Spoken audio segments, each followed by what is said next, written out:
welcome to Scrappin with Sheri and project recipe number 40 from our book. Now, I did something that I don't normally do, but I took this project recipe and I did it several different times. Well, a couple of different times already, and then I'll show you a third today with different paper packs. Now, this paper is the Grateful Harvest. That's our newest fall collection, and I love the look of this. And when you look back at the sketch, the recipe, I did it very similarly. I don't have my photos added yet, but you can see where those would go. But there's not much I changed about this except for adding this white border around this bigger block, and that was just to break it apart from the patterns. One thing I did notice, and I'll caution you on, is when I cut this piece apart, I just didn't really like the way these patterns go together, but that's kind of the layout when you're cutting it on the cutting guide.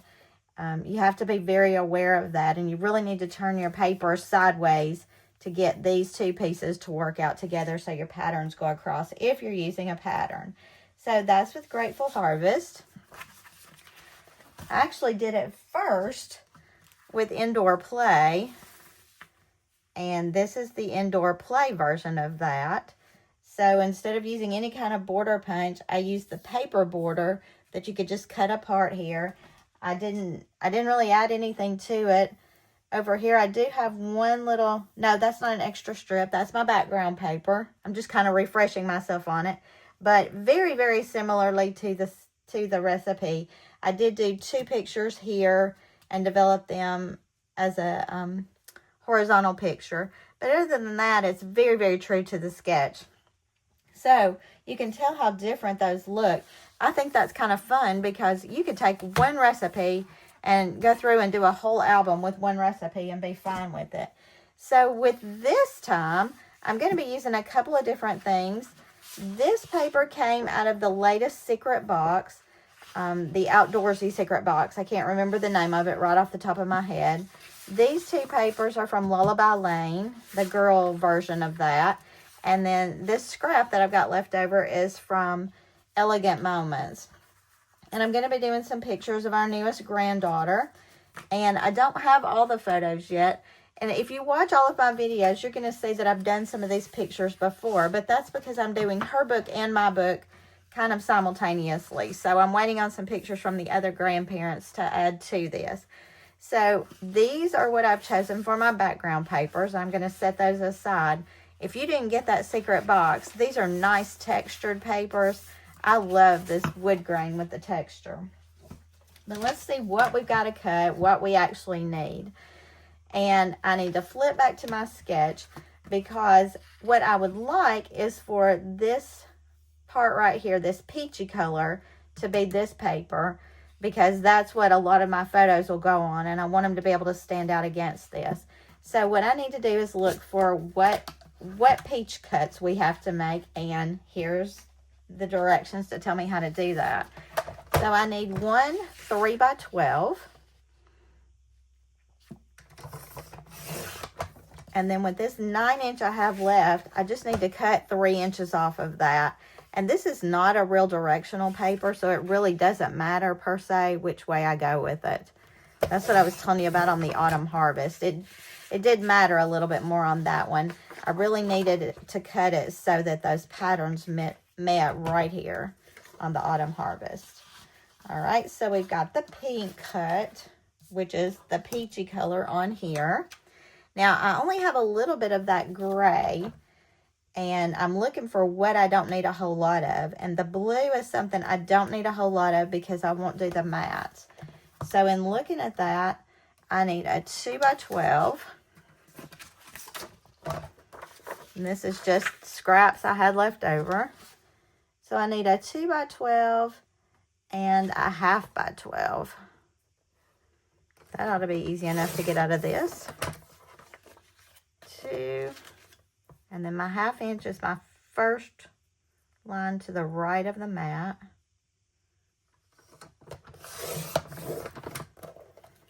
Okay, and it looks like that may be all of that I'm going to need. Let me slide that over to my left side just to get it out of the way. And then I want to look at where the green things fall, because We've got a green here, and then one going across here. So what I need to do is cut these so they're going up and down because I don't want the hearts sideways. So A and B need to go up and down. And let's look at that. A is a 1/2 inch, B is a 2 inch, the same as we did on the blue. I'm going to do my 1/2. Then I'm going to do my 2. You see, I've got a little play right here. It's not quite lining up on my line perfectly, and I'm working on that to make sure it lines up.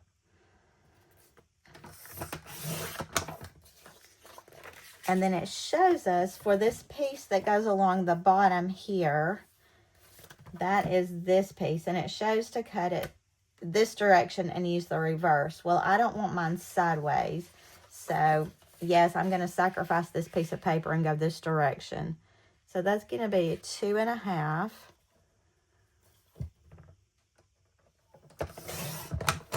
And it's 8 inches long. So let's check that sizing out. We're going to have to cut just a touch off of that to make it 8 inches. And then I've still got a nice square of this to use down the road. So that's a good thing.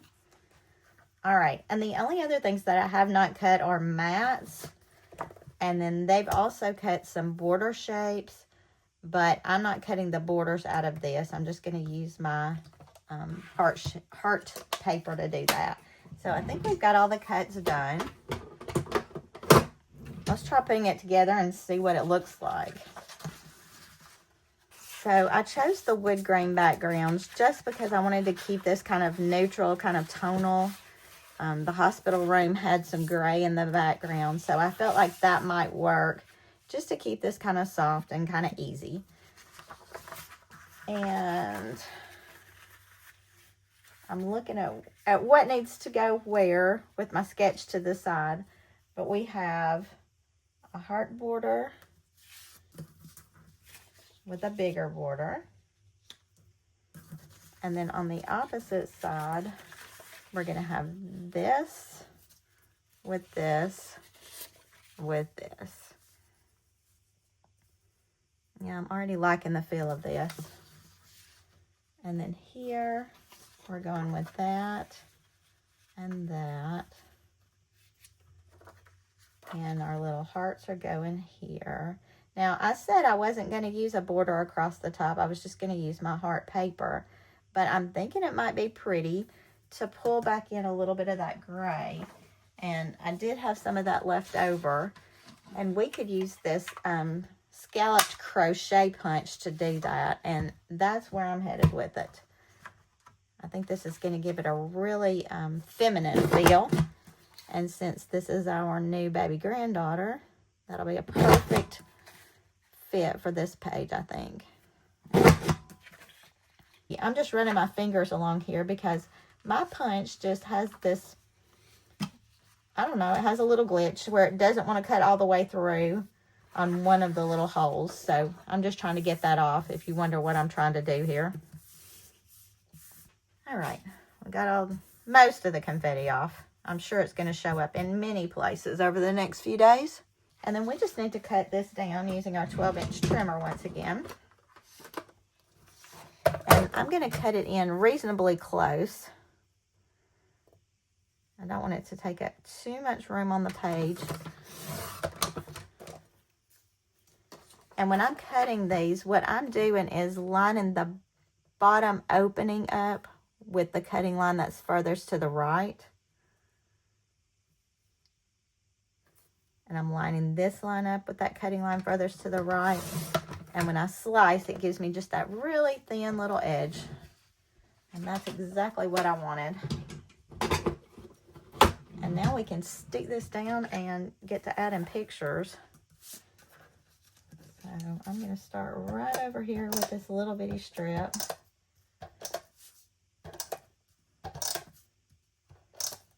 Probably be easier to use repo tape on that small strip. And with the sketch, these little side borders do go all the way to the outside edge. Sometimes, you know, I'll leave a little space just because I like the background paper to show. But with this one, I've I laid the other ones out both directions, and I did like it with the borders right up against the edge when I was doing the other 2 pages. So have you ever taken a sketch and just done it over and over and over again just to see what it looked like?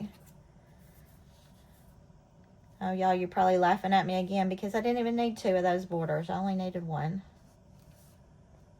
Because that only goes across the top. So what I really need to do is just cut 3 inches off of one of those.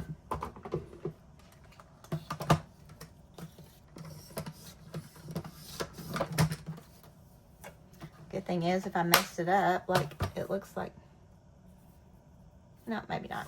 If I mess it up, I've got an extra to go with, right? So let's keep lining this page up. And I want those pinks to match in the middle. So I'm just butting my papers right up against each other, my backgrounds. And this page would only be difficult, I think, when you've got very clearly directional patterns that you need to match for this center. Otherwise, this is a pretty easy page, or a pretty easy spread. Hence the reason I've already done it twice. I just really like the look of it. I think it doesn't use too much paper. It allows you to stretch your scraps if that's what you're looking for. But it gives a really pretty visual effect when it's all done. And it's got a good bit of room for pictures, and I felt like it was pretty versatile that you could add more pictures if you chose to do so. If you watched my virtual crop videos, you know that I loved the virtual crop sketches, but I felt like there just weren't enough pictures on the pages. And I saw several comments on the virtual crop Facebook page where people said, I don't ever do just 2 pictures on a page. Well, that's me. So I try to always show you how you can add more pictures. I think a lot of these 2-picture pages are very visually appealing. They're really, really nice to look at. But if I did that, I would have 4,000 albums. It would be crazy. And let's go ahead and add our borders here. Yeah, that was pretty to pull that gray back in, especially against that darker gray background. I do like that. I just love pretty pages. All right, now let me pull out the pictures I've got, and I'm going to kind of lay them out the way they were on the sketch. But I am not going to stick these yet, strictly because we need to get those other grandparents in here, or I need to get some more pictures of my son and his wife. I didn't have them all on my camera. Now, the sketch shows smaller pictures right here down this side. It shows 4 3/4 by 3 1/2. Mine are a little bit large for that, but I could redevelop some of them. And I do want this one of my son developed bigger to go here. So we'll put the 2 parents here. And I'm thinking over here we can put the grandparents. This would probably be a great place just to slide that one. Slice those 2 in into